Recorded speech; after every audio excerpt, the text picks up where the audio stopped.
Hello everybody, I'm Julie Pointer. Hopefully you can see the screen, the picture of me on the screen.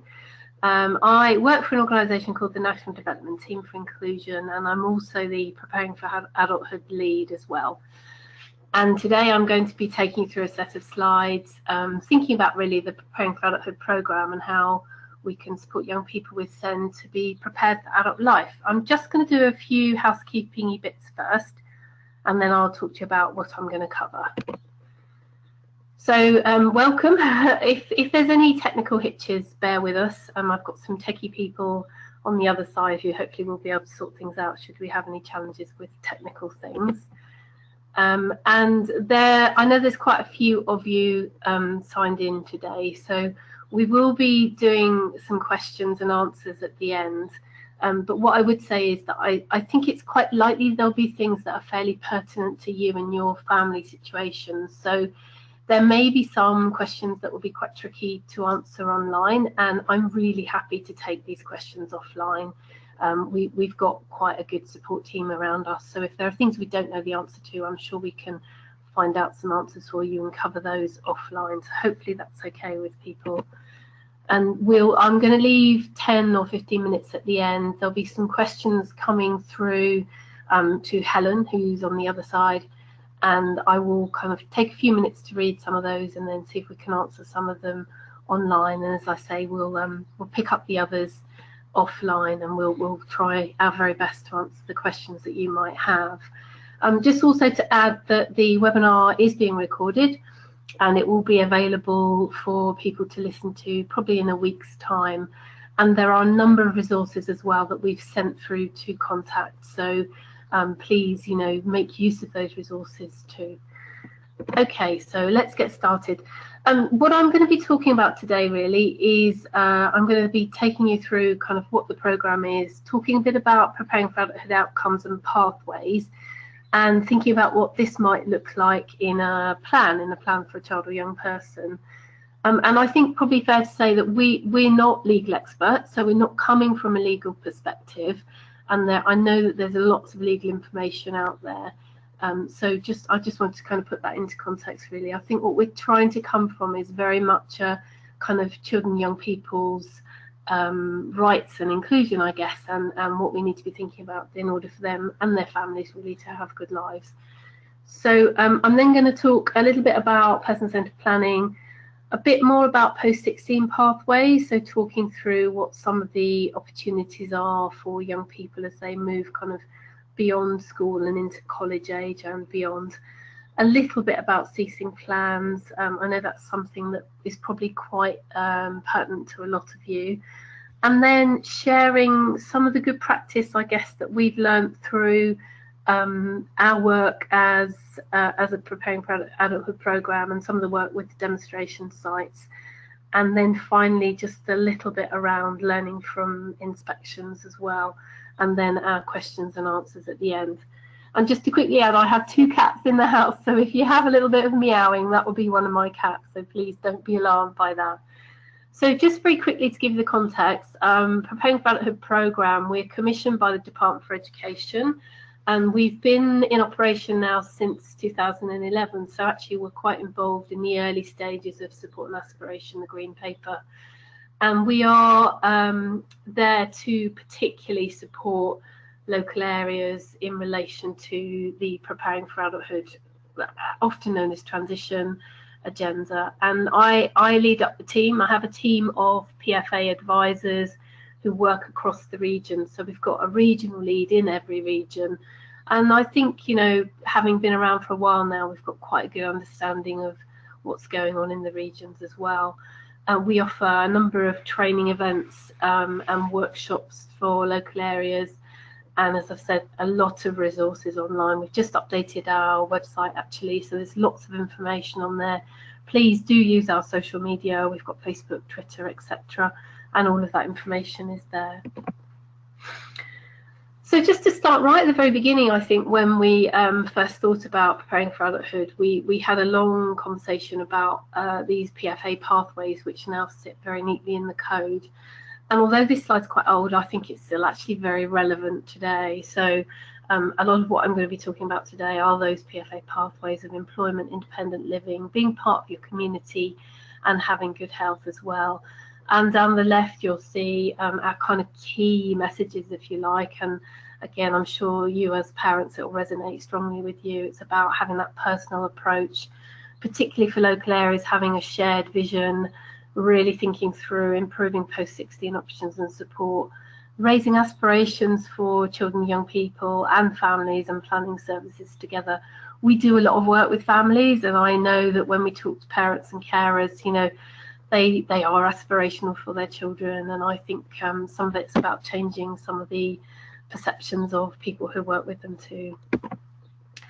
These slides are quite detailed, so I'm not going to go through them at length. I'll let you have an opportunity to have a look at a future date yourselves when the slides are available. But they go back to a program called Getting a Life, and although it was a while ago now, it was in 2010, the slides are still very relevant actually, and they look at very clearly what best practice needs to be around to support young people, but also from a kind of strategic perspective as well. So although some of the language has changed, I think that actually all the messages are still very relevant. So just thinking about those outcomes for young people, I'm going to sort of talk through each one of them and then have a think about what that might look like in a plan for a young person. And this is particularly around employment outcomes. So, you know, if we were thinking about key kind of ingredients for employment for young people, and what we know works through the work that we've been doing for a number of years now, it's particularly around raising aspiration in relation to employment for young people, having really good careers advice, something that I think, you know, is diminishing across the country and a particular struggle at the moment. For young people to have good opportunities for work experience, a range of vocational options, good, strong advice and information, and then that opportunity to have, as with all young people really, some time to test out, you know, part-time jobs, Saturday jobs, holiday jobs. And I think often what we see is that's an opportunity to think about what they like as much as what they don't like, really. I think if you think about your own employment pathways, you know, we kind of do things that we decide we don't want to do in the long run because it's not something that we particularly enjoy, but there's still good learning in that as well. The use of vocational profiles. So we've done quite a bit of work around person-centered profiles, but really from an employment perspective. And also having opportunities to see disabled people as role models too. So if we were thinking about what that might look like in a plan, and that could be an education, health and care plan, or it could be an SEN support plan, or it could be a transition plan for an older young person. I'm not going to go through all of these, but this will give you a bit of an idea. I think one of the areas that we notice is still a real struggle is the area of outcomes, and actually really understanding what an outcome is, and we do quite a bit of support with local areas around particularly understanding those preparing for adulthood outcomes. So just picking up on that kind of golden thread, starting with the aspiration, and then, you know, just looking at what some of those outcomes might be for a young person. So looking at work experience, designing a vocational profile, linking that to maybe independent travelling, and having some support around communication too. And these might be some of the steps towards these outcomes. Again, not going to go through them all, but, you know, having planned work experience, thinking about travelling to college, thinking about reasonable adjustments so that young people are able to make a positive contribution in the workplace. And then thinking about what provision and support might be in relation to an employment outcome for a young person. So it could be having a job coach. We've seen a number of developments now in post-16 provision where they have really strong job coaches who are able to support the school or the college to develop vocational profiles. And the other kind of key ingredient to that is around having strong supported employment service. For those young people to be really successful long-term in employment, it's about them having ongoing support around employment as well. And that might be looking sort of holistically across education, health and care, some support from psychologists, thinking about coping strategies, particularly if you've got someone who's got challenging behaviour, And then maybe thinking about, again, you know, more creative use of short breaks, for example, to support a young person to develop their independence skills. The second outcome around friends, relationships and community, I think this is one area that we feel really passionate about, and that for young people with SEND, you know, it's a particular area where they can struggle around making friends, having opportunities to be part of their community. And as an organisation, we work across the age range. So we do a lot of work with adults with learning disabilities, and loneliness comes up an awful lot, actually, you know, in terms of something that they experience later on in life. So, you know, we'll kind of talk about preparing for adulthood outcomes from the earliest years, and I think something that we're really passionate about, how we can ensure that children with SEND have opportunities to have friends from very early on. And again, lots of detail in this pathway that you can have a look at later on, but still kind of really pertinent information that's very relevant today. So what might some of those key ingredients be for young people around friends and community? I've already said, thinking about friends and support from the earliest years. So things like circles of friends, where schools are really proactive in supporting children to understand difference and to accept children and young people with SEND as friends. I think our experience shows that actually children and young people with additional needs can be really well supported to be integrated in circles of friends, but other children need support around that and need to have an understanding of difference and an understanding of why children might behave in different ways in different scenarios as well. There's some great videos on our website actually that explain that really well, from young people who talk about what it means to them to have friends who have disabilities. Information, advice and support on making and keeping relationships. Again, I think I've kind of talked to that a bit about how we support children to have a variety of friends. An inclusive and accessible local offer. I think we see that local areas are struggling with their local offer, and again, you know, there are some examples of good practice out there, but we've still got a long way to go around the local offer. Using the curriculum to support young people to stay in touch, and also support for independent travel for young people as well. And I share this story quite often with when I'm doing presentations, but I work with a group of young lads quite a while ago now, who were 3 really good friends, and we did some person-centered reviews for them. And what was really interesting was that they all had mobile phones, but nobody had actually shown them how to text, so they hadn't been given the skill to use their phones to be able to kind of communicate with each other outside of the school environment. And that made a huge difference to them once they'd actually developed that skill. So what might some of these things look like in a plan? So if we think about the aspiration for young people to have friends, be part of their community and have people who can help them have fun and get what they want in life. So some of the outcomes might be around setting targets in relation to young people going out with their friends, might be looking at having a circle of support who can help them to think about what they want to be doing for their future and actually kind of support them around a person-centered plan. Some of the steps towards the outcomes, again, identifying what they're interested in, identifying what they're good at and what will help them to be part of their community, identifying what some of the barriers are, thinking about communication too. You know, communication is vital for young people to be able to have opportunities around friendships, and you know, some good examples out there of communication passports, communication plans that can support young people so that others know how to communicate well with them.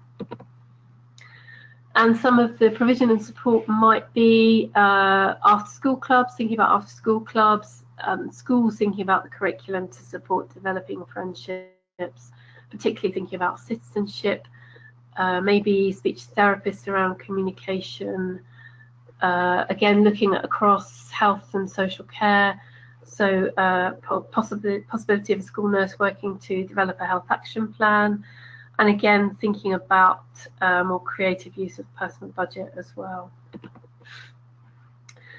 Housing pathway, again, I think, another area that we've spent a bit of time as an organisation thinking about what good housing might look like for young people.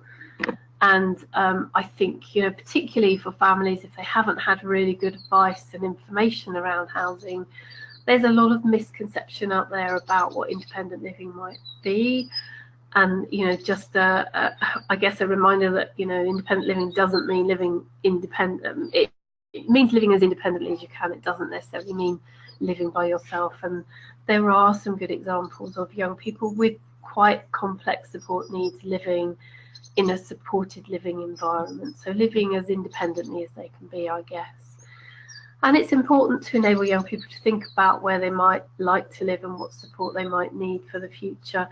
I guess kind of caveating that alongside, we know that, we're in a real kind of housing crisis situation at the moment in this country, and it is a challenge. It's not easy to find appropriate housing for young people. I think as well the kind of age of leaving home has gradually gone up and up. I think it's around 30 now. So those of you that have got teenagers, it's quite a scary thought, really.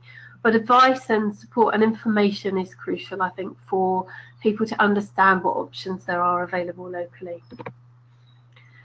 And what this might look like in a plan. So again, the aspiration for a young person to live in their own home with the support that they need, and for them to think about what who they might want to live with, where they might want to live, have a clear idea of what they need in relation to their own support, and also kind of drawing in those independent skills around perhaps maths and English. So thinking about managing money and thinking about being safe as well. And some of the steps towards these outcomes may be around visiting different types of housing, knowing about what support you're entitled to when you leave, having opportunities to stay away from home.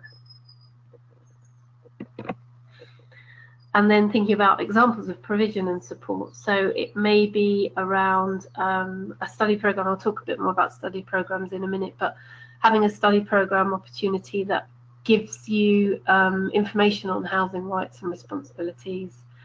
And it may be pulling on health and social care, thinking about occupational therapy, again, thinking about short breaks. We've got some good examples now around short breaks being used a bit more creatively to support young people to be independent, and some emerging examples of different housing options for young people in education provision as well. So thinking about the next outcome around good health, we are aware of there's a lot of different national programs going on around supporting better health outcomes for young people with SEND. And I think when we come on to kind of thinking about some of the inspections so far, still a bit further to go in relation to ensuring that health are kind of around the table and having that conversation around preparing for adulthood in young people. So in relation to what that might look like for young people to think about what good health means to them, and I think something that I've become very aware of working with young people for a number of years now, having an understanding of their own kind of diagnosis really, and their own understanding of what their health needs might be. Thinking about health from a holistic perspective, so looking across mental health, physical health, sexual health and emotional health as well. And for young people to have strong health action plans too. So what that might look like in a plan, again, the aspiration for a young person to be fit and healthy, outcomes around having a healthy diet, being able to kind of be involved in kind of buying healthy foods, choosing healthy food options, thinking about exercise, and thinking about health plans in relation to medicines, diet, etc. And some of these steps might be using a study program to include healthy eating, thinking about maths and English, and again thinking about some of the activities that young people might be doing to support healthy outcomes for them. And in relation to provision and support, so again, study program at a college, thinking about healthy eating, looking at some of the health provision out there, so physio, speech and language therapy to contribute to study program. And again, I mean, one of the areas that we spend quite a lot of time kind of thinking about and working with local areas is that link through to GPs and the move away from paediatric support into the adult world, which can be a real challenge, I think, around health transitions for young people. And again, thinking about what opportunities there might be for those eligible for social care around supporting good health. I'm just going to move on now, but just to kind of say really that you know, alongside thinking about outcomes for young people, we know that advice and information and person-centered planning and partnership working are absolutely essential, and those are kind of really key elements to support positive outcomes for young people as they move into their adult life. I'm sure you're all really familiar with person-centered planning, just so I'm not going to spend a lot of time talking about it, but I think you know, one of the key areas of the reforms was around moving away from some of the kind of old statements that maybe were more deficit-based to thinking on a much more positive note with using person-centered planning tools for young people, and just picking out some of the key elements really around person-centered planning, very much based on what young people can do, and based on how other people see young people as well. Thinking about what's important, who's important to young people in their life, what's important to them now and in the future, and getting that balance around what's important to them and what's important for them. I think, you know, in the past we maybe have focused a bit more on important for, so particularly thinking about keeping your people healthy, staying safe, which is really important, but also having the opportunity to have young people at the centre of their plans to actually really understand what's important to them as well. We've done quite a bit of planning with families over the years, and I think having the opportunity to sit down and have those conversations can really kind of support pulling out really good information about young people. And you know, building on things that are working really well and changing those things that aren't working so well. Okay, I'm going to move on now and just talk a little bit more about some of those post-16 pathways, because this comes up an awful lot when we work with local areas and when we talk to families as well. And also just to say that I will share with Contact that we are doing a specific webinar in October on supported internships, which is being led by Kathy Melling, who has done a lot of work with colleges and local areas around building up on their supported internship programs. So study program is the kind of overall name for post-16 learning for young people, and that varies in terms of its level, but all young people over 16 will be on a study program, and that could be at A level or it could be at a much lower academic level. And study programs are designed to be individualized and provide a progression to kind of meet those career aspirations for young people with work experience as their core aim. They allow for extended periods of meaningful work experience and should be underpinned by high quality careers advice and guidance as well, with maths and English set into work-related context, so understanding kind of functional maths and English skills. And support employment's a useful model for this type of provision.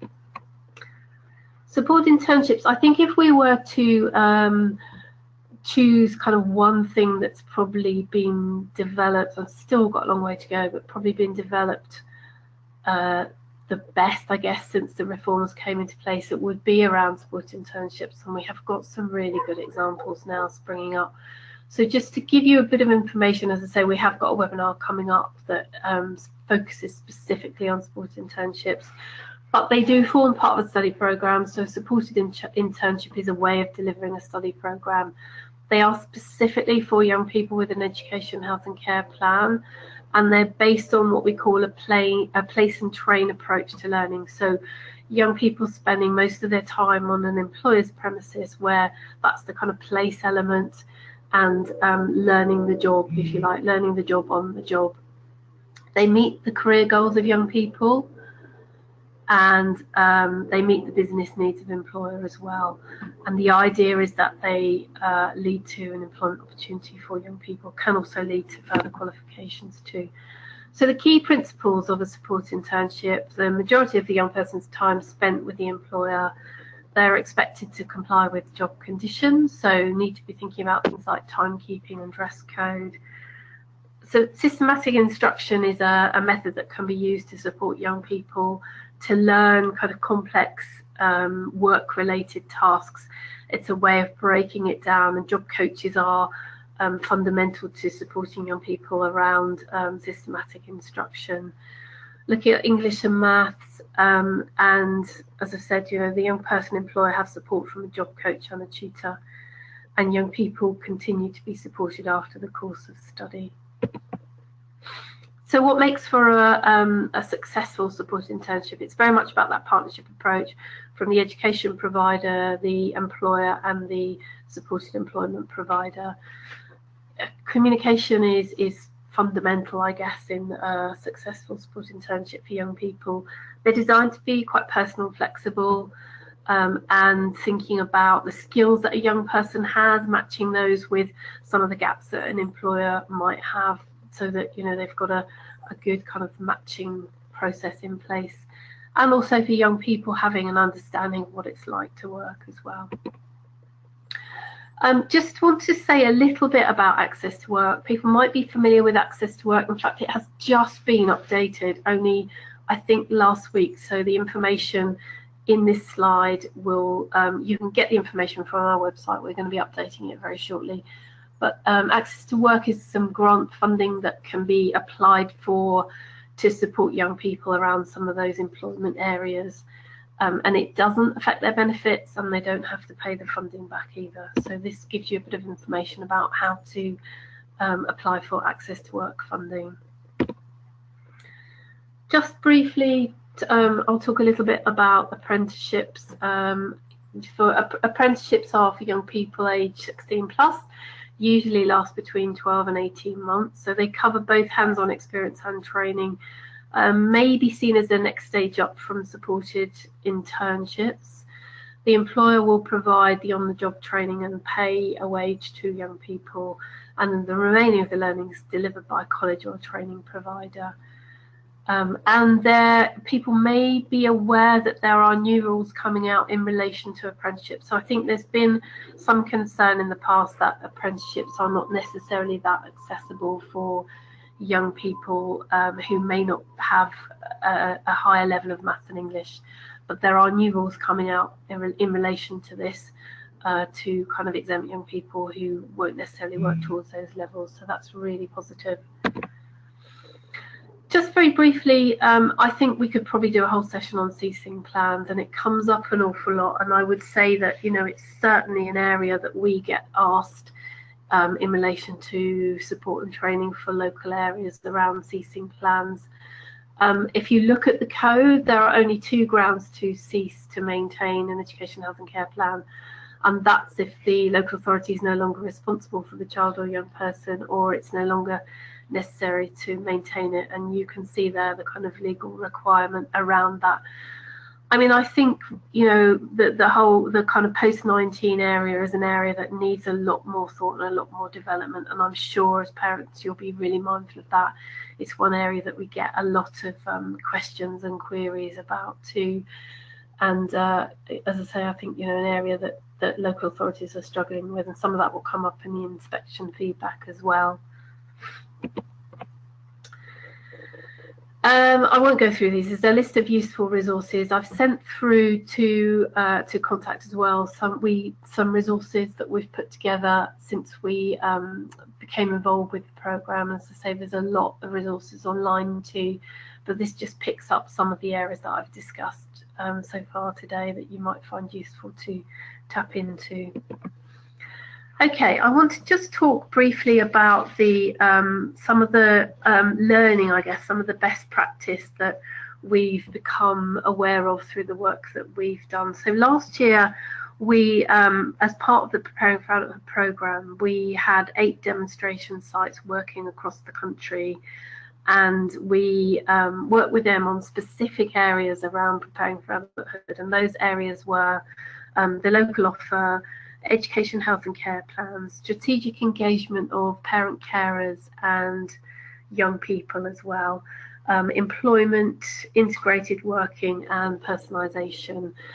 And this just gives you a bit of a flavour, but what I will say is the learning examples that we've sent through, there's a learning example on each of these areas, and there's also, we had an evaluation of the programme, so there's an evaluation report as well that's captured some of the learning from the sites. And I think this just gives you a bit of a flavour of what some of the sites have been doing. So Newcastle done a lot of work around their education, health and care plans with young people, and kind of really changed the focus around what they want to achieve, what their interests are, what their strengths are, and that the kind of one-page profile section looking at information about them and their family. Some interesting work going on in Bath and North East Somerset, who've created some roles in schools, so specifically to plan directly with young people. I'm not sure we've seen those anywhere else, so that's been quite an interesting development. Hertfordshire have done some work around training young people as commissioners, so they've got a kind of team of young people now who support them when they're thinking about commissioning services, and also do quality checking around some of the services that they provide too. Portsmouth have co-designed some training with young people that they've rolled out across the council to help professionals understand a bit more about what young people want for their futures. And Richmond and Kingston, who I think have done a lot of really good work around young people's engagement, have done some work with young people to write a participation strategy. So that may be useful for you in your local areas to share with your kind of strategic leads, if you like, thinking about really good participation of young people. Leeds and Dudley, again, done quite a lot of work with parents, thinking about what works and what needs to change, and both have had events in the community to encourage parents to attend with children and young people. Newcastle have done quite a lot of work around employment, supported employment, and particularly using young people's budgets as well. So there's a really good story, actually, a really good case study of a young person who has had some support with a personal budget to he's a really talented drummer. He'd actually been out of education for a couple of years, and you know, quite sadly, I think nobody had actually thought about what his skills were, and he's got some real talent around drumming. So he's now been supported using his personal budget to work with a community arts project to actually be trained as a teacher in the long run. And you can see there's a really nice kind of quote from that young person there. Bath and North East Somerset have done some work around an employment pathway, and that sits on their local offer, so that information is there on their local offer. And Hertfordshire they've probably travelled quite a long way in relation to support internships, and they're now looking at how they can roll that out further to support young people with a broader range of additional needs, particularly looking at those young people with social, emotional and mental health difficulties as well. Leeds have done a lot of training. Leeds actually have worked from what they call child-friendly Leeds, so they've come from a very inclusive perspective, and what they're trying to do is ensure that Leeds as a place to live and learn and work is a kind of child-friendly place for all children and young people. Again, just picking out some of the other areas, so looking at employment opportunities and broadening that out, so picking up on young offenders and those with mental health issues and care leavers as well. Cheshire West and Chester, they've been working, they're also an IPC site, so an integrated personalised commissioning site, so they've done some work around pooling budgets to create really strong integrated plans for young people. And you can see there that actually one young man's been brought back into the area from a residential school, and a very powerful quote from his nan, actually. I think, you know, just kind of looking at how understanding his needs really well, and I guess understanding, you know, how he communicates too, has really had an impact on him and his learning and his future as well. So just moving on now, before I pick up on some of the questions that have come in. So people will be very mindful of the inspections that are going on at the moment, and I think we're working on another program with Contact Family, with Council for Disabled Children, to look at positive health transition for young people. So it's been really useful for us to kind of do some analysis around the inspections that we've had so far, but just picking up on some of the areas in relation to, this is particularly in relation to preparing for adulthood. So looking at some of the best practice, I guess, Cornwall have been sort of highlighted having a really strong strategic plan across education, health and care. So some good work going on there around joint commissioning and integrated working. Barnet, very strong on inclusion, have some good resource provision available, and a strong preparing for adulthood pathway that's been co-produced with parents and young people as well. Brighton being picked up on strong kind of mental health transition for young people.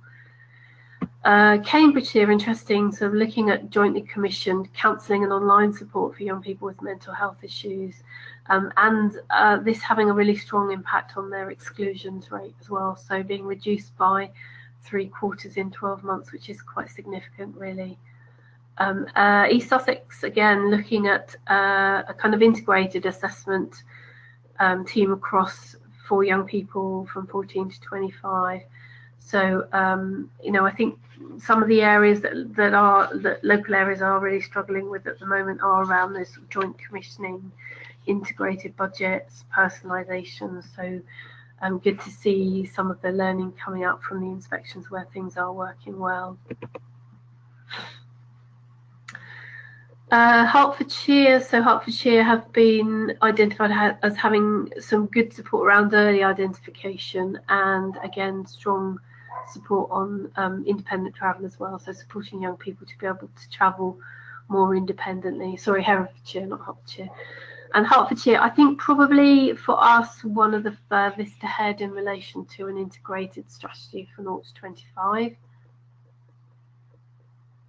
I would say they've probably been working on the integrated strategy longer than a number of other, probably longer than most local authorities, local areas.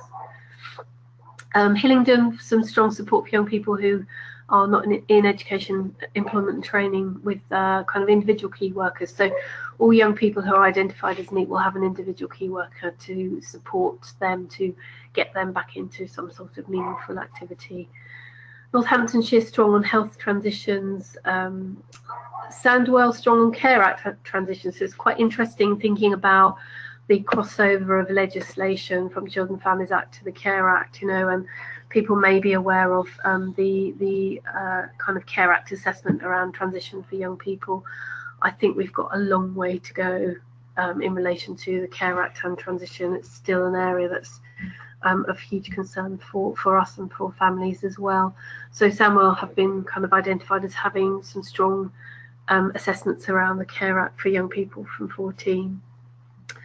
Sefton looking at strong sort of health support post-19 for young people, and again in Southampton, people may be aware of, and it's quite easy to find online, the Ready Steady Go health transition model, which is kind of continually developing, I think, but Southampton have a really strong model for young people around their health transitions to support them as they move into their adult life, and some really good information that can be picked up by adult health providers too.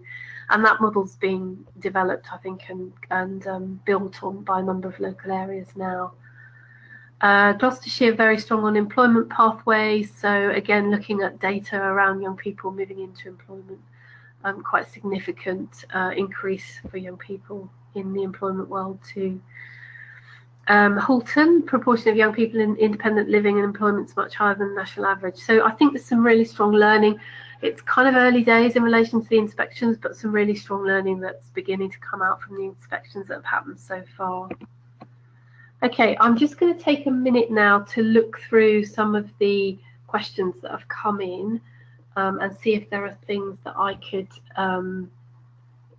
actually build on. So somebody has, okay, so there's some questions here in relation to the local offer. Are there some constructive examples of what might be included in a local offer? Okay, so actually I know one of the things that I can make sure gets shared with you. We put together, we've just updated it and we've tested it out in the Southwest region actually. So it's the Preparing for Adulthood Guide to the Local Offer.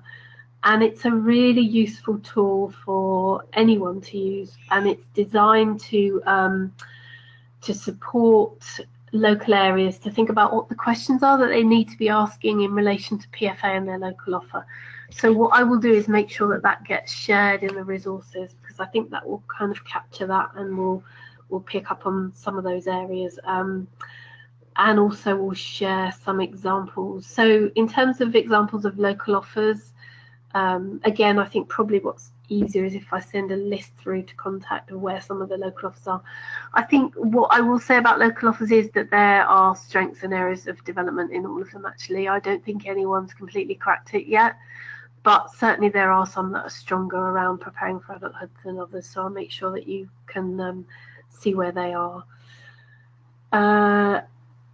Okay, yep, and again, examples of short breaks being used to enhance independent skills. So they will be in the learning examples. There are definitely some examples there, and particularly around young people using personal budgets. So young people, rather than perhaps going to kind of building-based respite, if you like, using a personal budget to actually support them to improve on their independence. So maybe with a group of young people accessing the community a bit more. So those examples will be in the learning examples that will be sent through.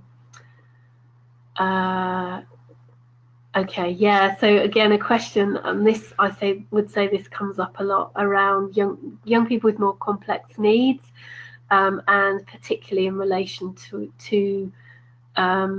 mental capacity. So mental capacity is a big area actually, and I don't think I can cover it now in 15 minutes, but again, we have got some really good guidance around mental capacity and young people, and I understand that Contact has got a mental capacity webinar coming up as well, and I think this person is asking, would parents be involved in that?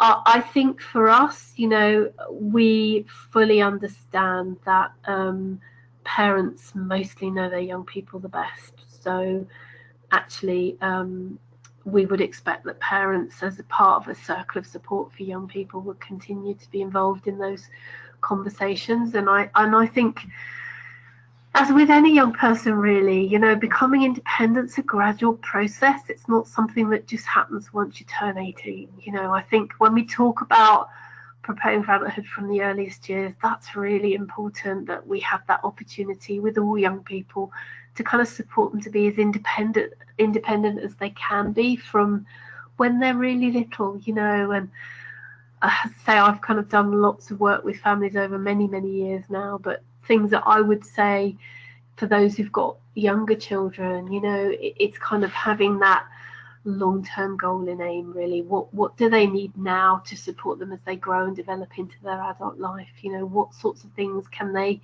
become responsible for from early on? What choices do you give them? You know, how are you able to allow them to kind of make their own decisions? And as I say, it is a really gradual process. It's not something that happens kind of overnight once they turn 18. I'm just going to have a look at a couple more.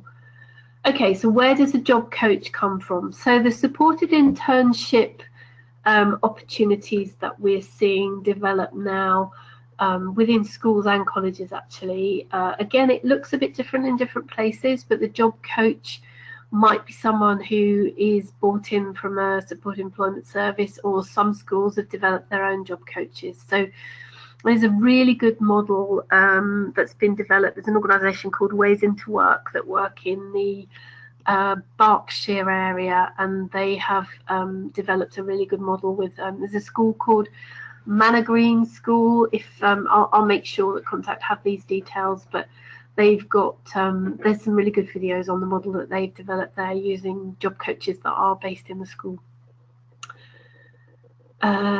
Okay, so this is a question in relation to parent carers starting to consider their child's pathway to adulthood. What would be your key bits of advice? So one of our resources, we developed last year some kind of very, very simple self-assessment toolkits, and there is one for families as well. So again, I will make sure that you have access to that, and that gives you kind of top tips, I guess, to think about, you know, what you need to be thinking about in relation to a young person preparing for adult life. So I think that might be quite useful for you to have a look at too. But I think it goes back to my very original starting point, really, around those preparing for adulthood outcomes, you know. So thinking about from the earliest years, what do young people need to support them to be able to kind of move into employment or have really good, meaningful activities as adults? What do they need around good health? What do they need around friends, relationships, and community? And what do they need to be thinking about in relation to independent living as well? So I think that toolkit probably will be quite useful for that person who's asked that question. So just having a look through. Okay, so something about funded initiative for potential employers for supported internships. There's quite a lot going on at the moment in relation to employment. There's so MenCap are doing some work around setting up a database for work experience opportunities for young people. They've got some funding from Department for Education in relation to that. The support internships that are developing are funded through high needs funding, so that's why at the moment they're only available for young people with education, health and care plans. And I think as well, you know, we're designed particularly to support those young people who have the more complex needs, so those young people who have plans. And I'm very mindful of the fact that, you know, for those young people, perhaps on an SEN support level, we need to give more thought really around how we can ensure that those opportunities are available to them as well. I think the changes in the apprenticeship requirements in relation to maths and English in the long run will have a positive impact on young people who may not be working towards that particular level too. I think I'm just going to check if there are any other questions. Okay, so there's one here in relation to a plan. If a plan's been badly written with no PFA outcomes, can the plan be ceased by the local area if they assume that the plan's been achieved? So I would say in relation to that question, it would be really good to get some legal advice for yourself. Maybe look at your IASS service and possibly IS for the young person too, because it's talking about a young person not really having anything beyond college. So again, that's, you know, going back to my point about the sort of post-19 landscape for young people. You know, we need to be thinking much earlier on what young people need to support them into having good lives beyond 19 really. And it's an area that I think local areas are still really struggling with, sort of post-19 arena. Okay. Okay, so another question in relation to a young person who had to leave college as there was no other option available for them. They would benefit from a support internship as the logical next step, but their plan has ceased. So again, I think the same response to that question really is to get yourself some legal advice in your local area.